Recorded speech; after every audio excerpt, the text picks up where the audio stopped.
മാർത്തോമൻ പൈതൃകത്തിൽ ഒറ്റക്കെട്ടായി സഭാ പിതാക്കന്മാർ. മാർത്തോമാ ശ്ലീഹായുടെ ഭാരതപ്രവേശന തിരുനാൾ എക്യുമെനിക്കലായി അരുവിത്തുറ പള്ളിയിൽ ആചരിച്ചു. സീറോ മലബാർ എക്യുമെനിക്കൽ കമ്മീഷന്റെ ആഭിമുഖ്യത്തിൽ മാർത്തോമാ ശ്ലീഹായുടെ ഭാരതപ്രവേശന ഓർമ്മ തിരുനാൾ അരുവിത്തുറ മാർ ഗീവർഗീസ് സഹദ ഫൊറോന പള്ളിയിൽ ഭക്തിപൂർവ്വം കൊണ്ടാടി.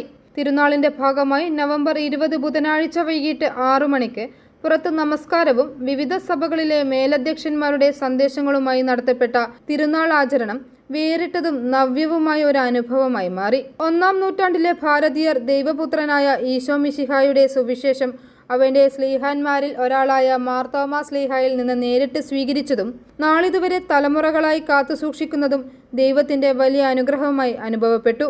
മലങ്കര യാക്കോബായ സുറിയാനി സഭ എപ്പിസ്കോപ്പൽ സൂനഹദോസ് സെക്രട്ടറിയും കോട്ടയം ഭദ്രാസന അധ്യക്ഷനുമായ bishop doctor Thomas Mar Timotheos മെത്രോപോലിത്ത, ജ്ഞാനായ യാക്കോബായ സമുദായ വലിയ മെത്രോപോലിത്ത ആർച്ച് ബിഷപ്പ് കുറിയാക്കോസ് മാർ സേവറിയോസ് പിതാവ്, കേരള കത്തോലിക്ക മെത്രാൻ സമിതിയുടെ എക്യുമെനിക്കൽ കമ്മീഷൻ ചെയർമാനും സീറോ മലങ്കര കത്തോലിക്ക സഭ പത്തനംതിട്ട ഭദ്രാസന അധ്യക്ഷനുമായ ബിഷപ്പ് സാമുവൽ മാർ ഐറേനിയസ് മെത്രോപോലിത്ത, സീറോ മലബാർ എക്യുമെനിക്കൽ കമ്മീഷൻ ചെയർമാനും പാലാരൂപത അധ്യക്ഷനുമായ ബിഷപ്പ് മാർ ജോസഫ് കല്ലറങ്ങാട്ട് പിതാവ് എന്നിവർ കാർമ്മികത്വം വഹിച്ച എക്യുമെനിക്കൽ റംഷ നമസ്കാരത്തിൽ സുറിയാനി ഭാഷയും സംഗീതവും ഉപയോഗിച്ചത് മാർത്തോമാ ശ്ലീഹായുടെ കാലത്തിന്റെയും യഹൂദരുടെയും സുറിയാനി സഭകളുടെ പൊതു പൈതൃകത്തിന്റെയും ഓർമ്മപ്പെടുത്തലായി മാറി. മാർത്തോമാ ശ്ലീഹ 1-ാം നൂറ്റാണ്ടിലെ പേർഷ്യയിലും വിശാല ഇന്ത്യയിലും ഈശോയിലൂടെയുള്ള രക്ഷയുടെ സ്വതാർത്ഥ അറിയിച്ചത് നിസ്തർക്കമായ കാര്യമാണെന്ന് bishop doctor Thomas Mar Thimotheos എടുത്തു പറഞ്ഞു.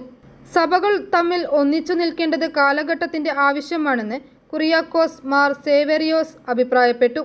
മാർത്തോമാ ശ്ലീഹായുടെ മിശിഹാനുഭവം ശ്ലീഹായിൽ നിന്ന് നേരിട്ട് കൈമാറി കിട്ടിയത് അല്പം പോലും കുറയാതെയും കൈമോശം വരാതെയും നമ്മുടെ തലമുറയിൽ കാത്തുസൂക്ഷിച്ച് അടുത്ത തലമുറയിലേക്ക് കൈമാറണമെന്ന് ബിഷപ്പ് സാമുവൽ മാർ ഐറേനിയോസ് പ്രബോധിപ്പിച്ചു. മാർത്തോമാ ശ്ലീഹായുടെ പ്രേഷിത യാത്രകളെക്കുറിച്ചും സ്ഥലങ്ങളെക്കുറിച്ചും ആദ്യ നൂറ്റാണ്ടുകളിൽ ക്രൈസ്തവ വിശ്വാസം സ്വീകരിച്ച ജനവിഭാഗങ്ങളുടെ പ്രത്യേകതകളെക്കുറിച്ചും ബിഷപ്പ് മാർ ജോസഫ് കല്ലറങ്ങാട്ട് വിശദീകരിച്ചു.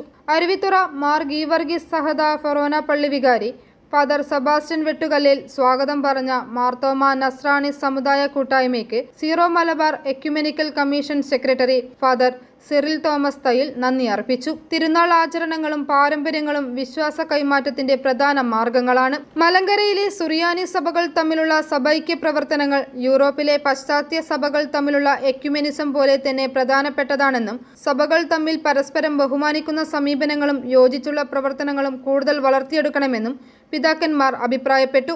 കേരളത്തിലെ എല്ലാ എപ്പിസ്കോപ്പൽ സഭകളിൽ നിന്നായി വളരെ ദൂരെ നിന്നുപോലും വിശ്വാസി പ്രതിനിധികൾ പങ്കെടുത്തത് തിരുനാളിന്റെയും അരുവിത്തുറയുടെയും പ്രസക്തി വെളിവാക്കുന്നു. അടുക്കലുള്ള എക്യുമെനിക്കൽ കൂടിവരവുകൾ വിശ്വാസികളിൽ ആത്മവിശ്വാസം വർദ്ധിപ്പിക്കുമെന്നും സഭാ നവീകരണത്തിനും സമുദായ ശാക്തീകരണത്തിനും ഇടയാക്കുമെന്നും രാഷ്ട്ര നിർമ്മിതിയിലുള്ള ക്രൈസ്തവരുടെ നാളിതുവരെയുള്ള ശ്രമങ്ങളെ കൂടുതൽ ബലപ്പെടുത്തുമെന്നും തിരുനാൾ ദിന സന്ദേശങ്ങളിൽ അഭിവന്ദ്യ പിതാക്കന്മാർ പ്രത്യാശ പ്രകടിപ്പിച്ചു. ഐഫോറി ന്യൂസ്, പാലാ.